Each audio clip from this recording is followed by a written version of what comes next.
नमस्कार, आप देख रहे हैं पॉलिटिकल पंचायत। मैं हूं आपके साथ निखिल। 16 जज, 14 राजदूत और 272 प्रतिष्ठित व्यक्ति मतलब पूर्व जज या राजदूत या पूर्व अधिकारी, इन सब ने मिलकर कांग्रेस पार्टी को एक ओपन लेटर लिखा है। और ओपन लेटर में लिखा है कि राहुल गांधी जो है वो चुनाव आयोग को, देश की एक बड़ी संवैधानिक संस्था को बदनाम करने का काम कर रहे हैं। और यहीं से पूरा विवाद चालू हो जाता है। अब ये विवाद क्या है, अब हम इस वीडियो में बताएंगे। तो हुआ कुछ ऐसा कि राहुल गांधी लगातार चुनाव आयोग को टारगेट कर रहे हैं, चाहे वो बिहार चुनाव हो, हरियाणा चुनाव हो, कर्नाटक चुनाव हो या 2024 का लोकसभा चुनाव हो। वो लगातार वोट चोरी का मुद्दा उठा रहे हैं, चुनाव आयोग से सवाल पूछ रहे हैं, तमाम वो डेटा निकाल निकाल कर दे रहे हैं, प्रेस कॉन्फ्रेंस कर रहे हैं कि किस तरीके से वोट चोरी की जा रही है, किस तरीके से जो लोग हकीकत में मौजूद ही नहीं है वो भी वोटर लिस्ट में नाम है, एक लोग का कई जगह नाम है। और जो हाउस नंबर 0 है वहां पर भी, मतलब एक एक बिल्डिंग के अंदर यहाँ पर दो दो कमरे हैं, वहां पर 80-80 वोटर हैं। इस तरीके के राहुल गांधी आरोप लगा रहे हैं। उन्होंने बिहार चुनाव में नारा भी दिया था कि वोट चोर गद्दी छोड़। लगातार राहुल गांधी ने, कांग्रेस पार्टी ने आक्रामक रूप धारण कर रखा है चुनाव आयोग को लेकर। अब इसी के ऊपर जो 16 पूर्व जज हैं, 14 राजदूत हैं पूर्व, और तमाम अधिकारी, कुल मिलाकर 272 प्रतिष्ठित जो व्यक्ति हैं देश के अंदर, उन्होंने कांग्रेस पार्टी को पत्र लिखा। पत्र में ये लिखा गया कि राहुल गांधी विपक्ष के नेता हैं, पर वो जो हैं चुनाव आयोग संवैधानिक संस्था को बदनाम करने का काम कर रहे हैं। और इसके अलावा बहुत तमाम उनमें से कुछ राजदूतों ने ये भी लिखा है कि जो राहुल गांधी हैं, मतलब उनको टारगेट करते हुए तंज कसा है कि देश को बाहर के लोगों से खतरा नहीं है, देश को अपने ही लोगों से खतरा है, इस तरीके से। उसके बाद अब ये विवाद काफी ज्यादा बड़ा होते जा रहा है।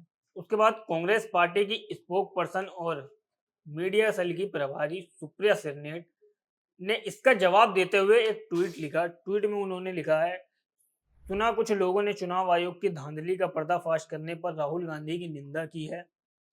कौन है ये लोग? 140 करोड़ के देश में यह 272 लोग कितने प्रतिष्ठित हैं यह तो नहीं पता, लेकिन बीजेपी रोजगार एक्सचेंज के आवेदन करता जरूर है। इन्होंने उन 272 लोगों पर निशाना साधते हुए इस तरीके का, मतलब सुप्रिया सेटेट ने कहा कि वो जो है वो बीजेपी की एक तरीके से कहीं ना कहीं एजेंट है। और आगे सुप्रिया सेटेट लिखती है, वरना वोट चोरी के इतने सारे सबूत देखकर भी आंखों पर पट्टी बांधना और उल्टी बात करने वालों से कोई भी पूर्व चुनाव आयुक्त क्यों नहीं है? पुलिस वाले कानून व्यवस्था पर बात नहीं कर रहे हैं, पूर्व उच्च आयुक्त फील्ड विदेश नीति पर नहीं बोल रहे हैं, रॉ वाले पहलगाम को लेकर दिल्ली बम ब्लास्ट की विफल इंटेलिजेंस पर नहीं बोल रहे हैं। सब कुछ चुनाव आयोग की पैरवी कर रहे हैं, सारे लोग चुनाव आयोग की पैरवी कर रहे हैं।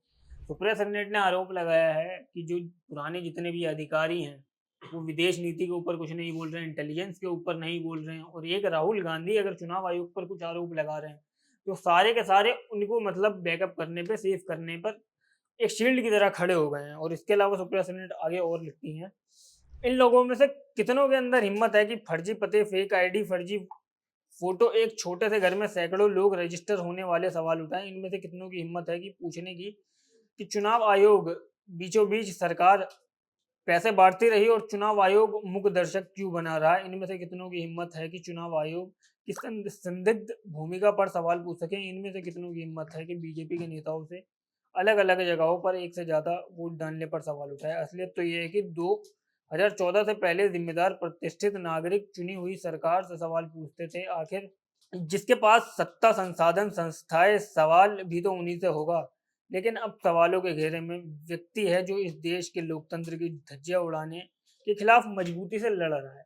इस तरीके से सुप्रिया सेनेट, जो कांग्रेस पार्टी की स्पोक पर्सन है, नेशनल स्पोक पर्सन है और मीडिया सेल की भी प्रभारी है, उन्होंने इस तरीके से अपने बचाव किया कांग्रेस पार्टी का। उन्होंने तमाम इन अधिकारियों पर ही आरोप लगाए कि ये बाकी सारे मामलों पर तो नहीं बोल रहे हैं, पर जब राहुल गांधी चुनाव आयोग के मामले पर बोल रहे हैं तब ये सारे वहां पर एक शील्ड की तरह काम क्यों कर रहे हैं? इसी के अलावा सुप्रिया सेनेट ने ये भी आगे कहा कि ये जितने भी लोग हैं वो, मतलब जब बीजेपी जो 10,000 वाली स्कीम चला रही थी, मुफ्त में पैसा बांट रही थी, तब तो किसी ने कुछ नहीं बोला। तब इनमें से किसी का भी सरकार से या चुनाव आयोग से सवाल पूछने की हिम्मत नहीं हुई। पर जब राहुल गांधी सवाल उठ रहे हैं तो राहुल गांधी के सामने ये लोग एक शील्ड बनकर खड़े हैं। और 2014 से पहले सुप्रिया सेनेट का कहना है कि जब कांग्रेस पार्टी की सरकार थी तब यही लोग सवाल पूछा करते थे सत्ता से, और 2014 के बाद सब कुछ बदल गया।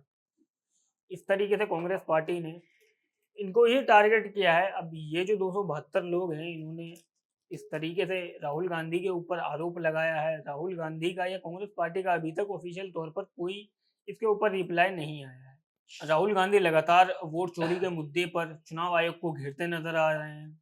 उन्होंने अभी से मतलब आज ये कल या परसों में हाल फिलहाल में उन्होंने जो कांग्रेस की 12 कमेटियों की जो बैठक की थी उन्होंने राष्ट्रीय लेवल पर, उसमें भी वोट चोरी का मुद्दा और एसआईआर की प्रक्रिया को लेकर सवाल उठाए थे। इसके बाद लगातार अब राहुल गांधी जो हैं अब खुद चुनाव आयोग को घेरते घेरते खुद घेरते हुए नजर आ रहे हैं। अब इसके ऊपर राहुल गांधी या कांग्रेस पार्टी क्या जवाब देती है, या आपकी इसके ऊपर क्या राय है, हमें कमेंट बॉक्स में ज़रूर बताएं। अगर वीडियो पसंद आया हो तो वीडियो को लाइक करें, शेयर करें और पॉलिटिकल पंचायत को सब्सक्राइब करना ना भूलें।